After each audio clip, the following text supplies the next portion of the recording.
Nick is giving me daggers at the moment for all my Christmas chat. Maybe if you bought your 50-50 tickets and you won, you'd have a bit of Christmas cheer. Maybe the Bees are going to have a bit of Christmas cheer here because Ernmarker's dropped it back into Christian Moore. Moore trying to find Ernmarker on the turn. Puck is still alive at the net. Maybe a chance to bundle this one in. As Speck in there, still alive in there. And it is a bit of Christmas cheer early for the Bees in this one. They found the back of the net with 6:15 to go in the period. It's maybe not going to be the most prettiest, but it's a finish that puts the Bees into a 1-0 lead.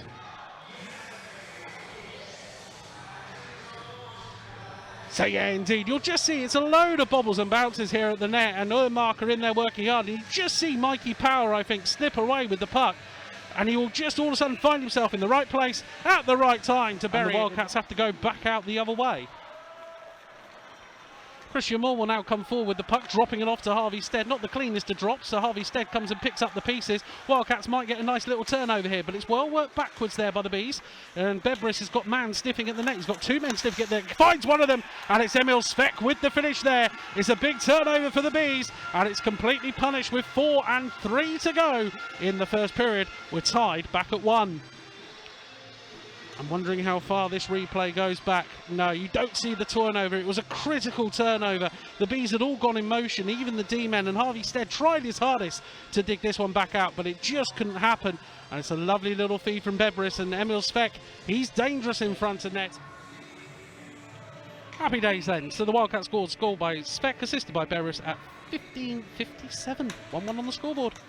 For a win then for the Wildcats, going to throw it on there, and it's just crept through the 5-hole there.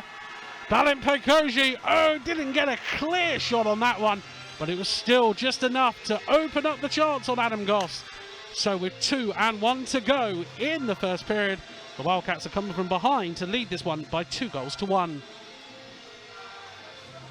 It's so quick off the draw that we have to go all the way back to it. But you'll just see, it isn't the cleanest effort from Pekoji. He just gets enough on it, and it just slips through Adam Goss's 5-hole there. Declan Barmer gets his hand on the play though. Pekoji will try and send this one in and tries to unlock Malazinski. Malazinski will turn this one around, sends it into Nell. Nell, shot broken up, rebound falls. Nell sends it back up to the point to Barmer. Barmer looking for a sea of traffic, gets it to Nell. Nell sends it across, man in the front of the net. And there it is for the Swindon Wildcats with 8 and 51 to go. Get the puck to the net and good things happen. That's exactly what happened there for the Swindon Wildcats as they extend out to a 3-1 lead. I'm pretty sure it's Thomas Malazinski with the finish here. Just didn't want to call it initially. You'll see Malazinski come in here.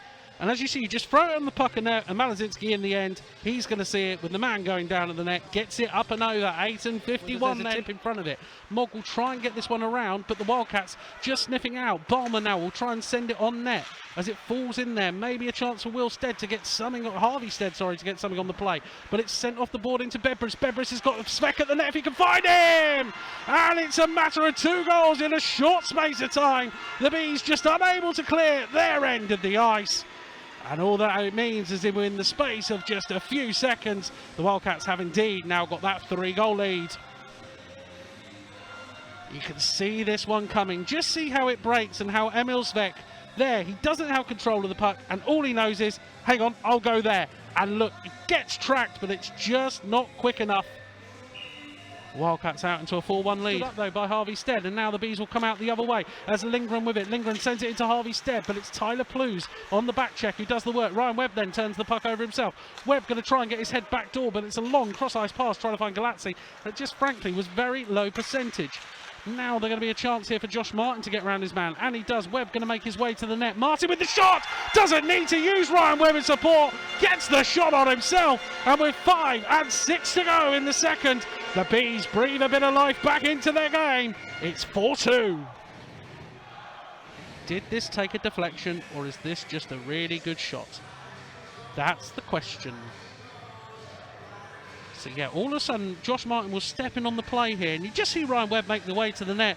Martin gets the shot on, and yeah, it's up over the shoulder of Rennie Marr. Patsy was offside on the play. Ryan Webb has to wheel out as well, and so the Wildcats will get a nice little way out their own end, and they'll be led by player coach Aaron Nell. Aaron Nell gets the dance, gets the shot, and it's just crept past Adam Goss there into the net.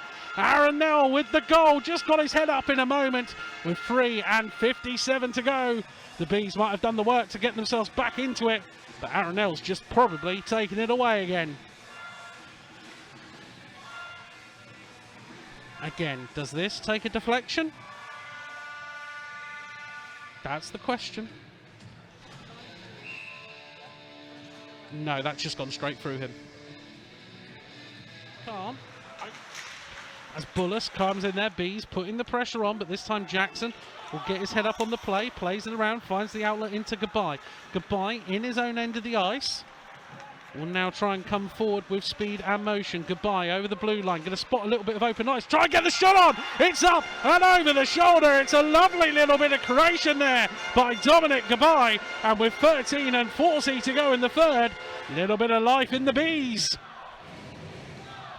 I think you're going to see a lovely, lovely screen coming up here on Rennie Marr, and really he had not much idea. So Goodbye's in control of the puck here. He comes around. Just watch how Lydiard skates across him there, and he's got no way of seeing that one. It's a great finish up over the shoulder, and Marker just will lose his first battle. Mogg comes across to try and help him. Instead, it's going to be taken in by Malazinski. Malazinski drops his man as Pekoji will try and work this one around. Out to Lydiard. Lydiard steps into Ermarker. Ermarker's going to get a chance to go one-on-one. It's Ermarker against Rennie Marr. The Bees have brought this back to a one-goal game. It's Nicholas Ermarker on a one-on-one chance with 3:58 to go in the period. We have got a grandstand finish in sight. Huge turnover. I criticised the Bees at times for their turnover. This is a stinker from Neil Lydiard, and it just allows Nicholas Ermarker, and before Mars even set, he's on him. It's a lovely finish.